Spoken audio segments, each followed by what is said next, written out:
అస్సలాముఅలైకుం రహమతుల్లాహి వబర్కాతు. మిత్రులారా, ఇటీవల ఒక వీడియో చాలా వైరల్ అవుతూ ఉంది. అది మహారాష్ట్రలోని నాసిక్లో ఒక మాజీ నేవీ అధికారి అశోక్ కారత్ అని జ్యోతిష్య అవతారం ఎత్తి ఉన్నతమైన స్థానాల్లో గల స్త్రీలను మాయమాటలు చెప్పి వారిని లోబరుచుకున్న వీడియోలు చాలా వైరల్ అవుతా కనపడుతున్నాయి.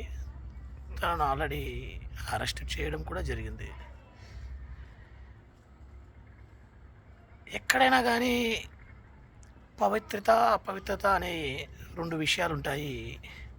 స్త్రీ పురుషుల పవిత్రత అనేది వివాహ బాంధవ్యం ద్వారానే ఉంటుంది తప్ప ఇతరులు ఎవరో మభ్యపెట్టి మాయమాటలు చెప్పి మూర్ఖులు కొంతమంది స్త్రీలను అనుభవించాలన్న ఉద్దేశంతో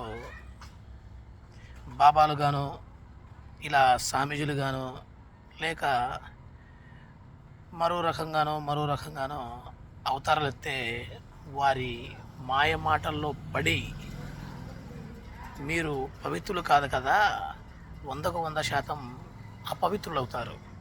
కాబట్టి మహిళామణులు ఇటువంటి దొంగ బాబాల నుండి జాగ్రత్తగా ఉండాలని, అలాగే ఎవరైతే వివాహ బాంధవ్యం కలిగి ఉన్నప్పుడు కూడా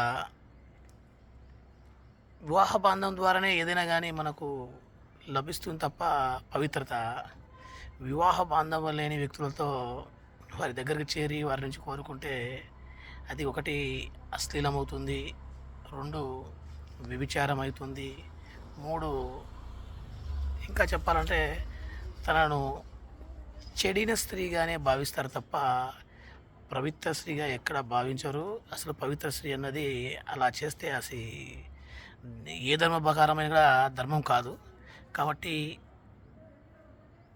ఆలోచించి బాబాలు స్వామీజీలు ఇంకా ఎవరైనా కానీ అటువంటి ఆలోచనల వ్యక్తులకు దూరంగా ఉండండి. అటువంటి కార్యకలాపాలు నిర్వహించాలని ఏదైనా కానీ వెంటనే వాళ్ళు మీ ముందర చెప్తే వారిని ముఖం మీదనే చెప్పుతో వాయగొట్టండి అని మిత్రులందరికీ మరియు మహిళామణులకు కోరుకుంటున్నాను.